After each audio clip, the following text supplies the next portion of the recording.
मित्रों नमस्कार, मैं हूं राकेश कुमार। आप देख रहे हैं माताभिमत। मित्रों, बिहार में रेलवे की जब लाइन बिछेगी, एनएच आएगा, कोई बड़ा प्रोजेक्ट होगा, विश्वविद्यालय बनेगा, हॉस्पिटल बनेगा, इंजीनियरिंग कॉलेज बनेगा, किसी भी चीज़ के लिए ज़मीन की ज़रूरत होगी। और ज़मीन जब सरकारी उपलब्ध नहीं होगा तो सरकार उस स्थल पर ज़मीन का अधिग्रहण करती है। और आप जानते होंगे, आप में से बहुत लोग भुक्तभोगी होंगे कि अधिग्रहण का जब मामला होता है तो ज़मीन तो अधिग्रहण में चला जाता है, लेकिन रैयतों को पैसा न समय पर मिलता है और न सही मिलता है। हालांकि इसको लेकर जब विरोध होता है तो वैसी स्थिति में ये मामला कहीं न कहीं कोर्ट में चला जाता है, प्रमंडलीय आयुक्त के कोर्ट में जाए या जो लारा प्राधिकार बना है वहाँ जाए या हाई कोर्ट में जाए, मामला न्यायालय में चला जाता है। और ऐसे में ये जो प्रोजेक्ट्स हैं इनमें कहीं न कहीं विलम्ब होता है, ससमय पूरा नहीं हो पाता है। साथ में जो भूमि अधिग्रहण का सिस्टम है, जो नियमावली है, उसका भी 100% कहीं से भी उपयोग नहीं किया जाता है, उसका प्रयोग नहीं किया जाता है, जिसके चलते ये तमाम परेशानियां होती हैं। अब इसको लेकर एक बैठक दीपक कुमार जो अपर मुख्य सचिव हैं उनके अध्यक्षता में संपन्न हुई और इस पर गहन विचार विमर्श किया गया। इसमें जो विचार विमर्श हुए हैं उसको भी बताएंगे और इन सारी चीज़ों से जुड़ा हुआ जो निर्देश है वो प्रमंडलीय आयुक्त सहित सारे जिला पदाधिकारियों को भेजा गया है। और इसमें कहा गया है कि अब जो भूमि अधिग्रहण होगा इन्हीं निर्देशों के आधार पर होगा। तो ये निर्देश क्या है और कहाँ गड़बड़ियाँ हैं जिसके चलते ये निर्देश दिए गए हैं, ये समझना बहुत आवश्यक है। चूँकि बड़ी संख्या में फिर बिहार सरकार जमीन का अधिग्रहण करने जा रही है औद्योगिक विकास के लिए। तो देखिए होता क्या था कि अधिग्रहण के लिए जमीन का जो निर्धारण होता था, जमीन के दर का, मूल्य का जो निर्धारण होता था, वो होता था जमीन के प्रकृति के आधार पर। और जमीन की प्रकृति तय कहाँ से होती थी? तो खतियान से। और खतियान को बने हुए कितने दिन हो गए? तो लगभग 100 वर्ष। मतलब कैडेस्ट्रल और जो रिविजनल सर्वे हुआ था उस समय जो खतियान बना था उस समय उस जमीन की प्रकृति उस समय दर्ज की गई थी और वही आधार 100 वर्ष पूर्व वाले आधार आज भी चल रहा था। जबकि 100 वर्ष में उस जमीन की प्रकृति कई बार बदली होगी, लेकिन वह पूर्ववत ही चल रहा था। और जो प्रकृति होती है जमीन के, उसी के आधार पर उसका मूल्य निर्धारण होता है, पहली बात। दूसरी बात कि प्रकृति के आधार पर जो मूल्य निर्धारण होता है उसका एक विशेष घटक है एमबीआर। जो जमीन का एमबीआर होता है, जो निबंधन विभाग जमीन का रेट तय करता है वो। और नियम यह है कि हर 3 वर्ष पर जमीन का एमबीआर रिवाइज करना है। उसके मिनिमम जो उसका न्यूनतम मूल्य है, मूल्य दर, उसका निर्धारण हर 3 साल पर करना है। लेकिन स्थिति क्या है कि अभी भी जो जमीन की रजिस्ट्रियां हो रही हैं वो 2017 में जो मूल्य निर्धारण हुआ था, एमबीआर का पुनरीक्षण हुआ था, उसी के आधार पर किया जा रहा है। तो स्वाभाविक है कि ये जो 7 साल 8 साल हुए इसमें बड़ा परिवर्तन हुआ होगा। अलबत्ता इतना ही नहीं, निबंधन विभाग की भी कार्रवाई अपने आप में काबिल तारीफ है। जबकि 16-17 में एमबीआर का पुनरीक्षण हुआ था, वैसे में भी ऐसे कई निबंधन विभाग हैं जिन्होंने कुछ क्षेत्रों का तो पुनरीक्षण कर दिया और कुछ क्षेत्रों का एमबीआर का रिवीजन नहीं किया। और वैसा ही एक मामला फंसा हुआ है मोतिहारी के महात्मा गांधी केंद्रीय विश्वविद्यालय में, जहाँ पे जो मौजा है, जो गांव है फुर्सतपुर, उसका जमीन तो अधिग्रहण कर लिया गया और उसके जमीन का मूल्य निर्धारण और उसके जमीन का जो एमवीआर है, जो निबंधन विभाग का एमवीआर है, वह अगल बगल के मौजा का तो 16 में रिवाइज कर दिया गया, 16-17 में, लेकिन फुर्सतपुर का 13 के बाद नहीं हुआ है। मतलब लगभग 11 वर्ष पूर्व जो जमीन का दर था, एमवीआर था, वही है। अलबत्ता यह देखिए कि उस पूरे गांव के लगभग जमीन को के खरीद बिक्री पर भी रोक लगा दी गई। रोक इसलिए लगाई गई क्योंकि वो जमीन केंद्रीय विश्वविद्यालय के तहत चला गया, उसका अधिग्रहण हो गया, तो जमीन खरीद बिक्री हुई नहीं। और 2013 के पहले ही जो मूल्य निर्धारण था एमवीआर, उसी के आधार पर रैयतों के पैसे देने की बात हुई। अब जरा आप सोचिए कि आज अगर कोई आप सामान खरीद रहे हैं और 11 वर्ष पूर्व उसकी जो कीमत है वो मिले, इतने से सोचिए कि सोना 11 वर्ष पूर्व कैसे था और आज कैसे है। तो अगर 11 वर्ष पूर्व में जो सोना का दर था, उस दर पर अगर आप बाजार में खरीदने जाइएगा तो उसके बाद क्या होगा? सोना तो नहीं मिलेगा, लेकिन हो सकता है कि वो जो कहते हैं ना गर्दनिया पुलाव, तो गर्दनिया पुलाव दुकानदार दे दे कि उस रेट में अगर लेना है तो सड़क पे जाके ले लो, दुकान तो नहीं मिलेगी।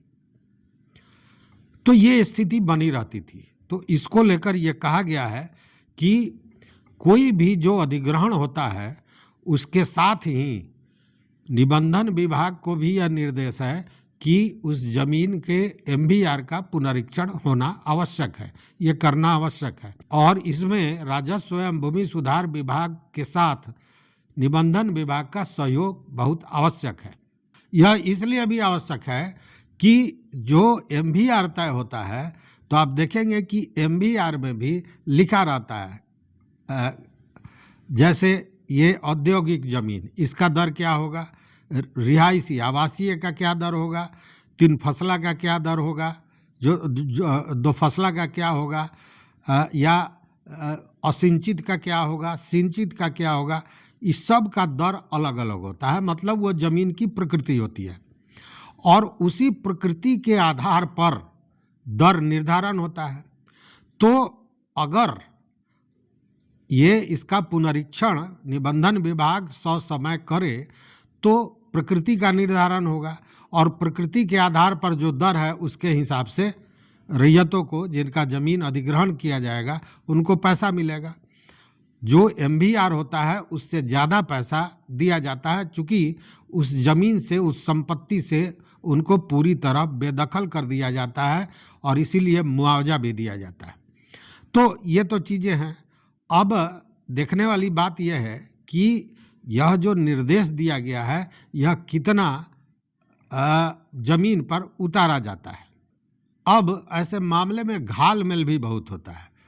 तो बाज़ाब्ता जो निर्देश दिया गया है उसमें यह कहा गया है कि अधिग्रहण करने जो की जाती है जमीन, उसका फोटोग्राफी भी होना चाहिए, उसका वीडियोग्राफी भी होना चाहिए। वह एक सबूत होगा कि उस समय जमीन की प्रकृति क्या थी और उसी के आधार पर दर निर्धारण होगा। इससे एक लाभ यह भी होगा कि अगर कोई विवाद होता है, रैयत के द्वारा और भी मांग की जाती है या बताया जाता है कि हमारे ज़मीन का प्रकृति आवासीय था, इसको 2 फसला में लिया गया है, हमको पैसा कम दिया गया है, उस स्थिति में वो फोटो, वो वीडियो साक्ष्य होगा। और अगर गड़बड़ होगा तो मुआवजा और भी मिलेगा, ज़मीन का दर बढ़ेगा। तो यह भी कहा गया है। और वो जो फोटोग्राफी होगी या जो वीडियोग्राफी होगी, उसका जो खर्च होगा, वह जो भूअर्जन कर रहा है, जिसको ज़मीन लेनी है, जो भी संस्था है या सरकार है, वह खर्च वो करेगा, न कि उस खर्च को रैयत करेगा। यह भी एक प्रावधान इसमें किया गया है। साथ में यह भी कहा गया है कि जो अधिग्रहित जमीन है उसका जो रिकॉर्ड है, मतलब ये जो सारी चीजें करनी है, यह 1 माह के भीतर कर लेना है। माने अधिग्रहण का जो ये प्रोसेस है, ये वर्षों तक चलता रहता है, इसको भी सीमित करना। दूसरी बात कि इन चीज़ों को पूरी तरह पारदर्शी बनाना, जिससे विवाद कम हो, इसलिए ये सारी कार्रवाई सरकार द्वारा की जा रही है।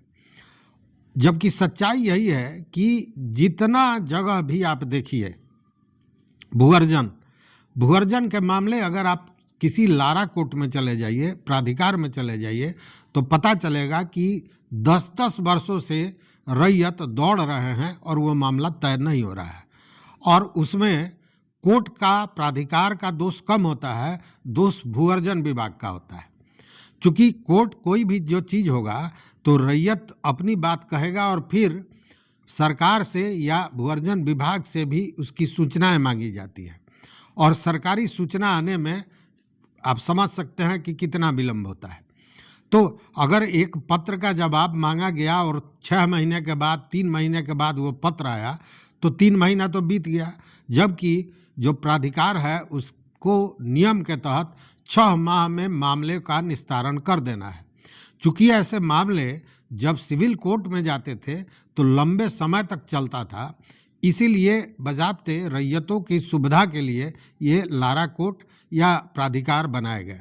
लेकिन प्राधिकार को भी जो विभाग है उसका सही ढंग से सहयोग नहीं मिल पाता है, इसके चलते प्राधिकार भी काम नहीं कर पाता है। ऐसे प्राधिकार में आप जानते हैं कि जो रिटायर्ड जज हैं वो लोग जज के रूप में काम करते हैं। तो ऐसा भी मामला है कि प्राधिकार में भी विलंब होते जा रहा है, और इन सारी चीज़ों को देखते हुए यह तय किया गया है कि इन चीज़ों का निस्तारण समय पर हो और किस तरीके से हो, इसका पूरा निर्देश भेजा गया है। और यह जो निबंधन विभाग को कहा गया है कि आप ससमय जमीन के का जो निर्धारण है, MBR का जो पुनरीक्षण करना है, उसको दुरुस्त करना है, रिवाइज करना है, वो समय पर करें और वो बाजार मूल्य के आधार पर करें। मतलब कि होता क्या है, आप देखिएगा कि बहुत सा ऐसा ज़मीन है जिसका सरकारी दर डिसमिल में अगर करें तो पता चलता है कि 5,000 रुपये डिसमिल है, लेकिन बाजार मूल्य अगर देखें तो उसका 5 लाख रुपये डिसमिल है। अब जरा आप सोचिए कितना अंतर हो जाता है, कहाँ 5,000, कहाँ 5 लाख। तो जब अधिग्रहण होता है, एक तो सरकार को इसमें हानि हो रही है, चूँकि अगर सरकारी रिवीजन हो तो 5 लाख के हिसाब से सरकार को उसका टैक्स मिलेगा, शुल्क मिलेगा, तो सरकार को भी हानि है। और सबसे ज़्यादा रैयत को हानि है, चूँकि रैयत अपनी संपत्ति दे देता है और उसके हाथ में 5 लाख की जगह 5,000 रुपया थमा दिया जाता है। तो ये जो निर्देश आए हैं ये निश्चित रूप से स्वागत योग्य है, लेकिन देखने वाली बात है कि कानून तो बनता है, कानून का पालन कितना होता है, इस पर सारी चीज़ें निर्भर करती हैं। तो इस वीडियो में बस इतना ही मित्रों, देखते रहिए मत अभिमत। चैनल पर नए हो तो सब्सक्राइब कीजिए, लाइक कीजिए, दोस्तों के साथ शेयर कीजिए और अपना विचार जरूर दीजिए। बहुत बहुत धन्यवाद, कोटिशः आभार।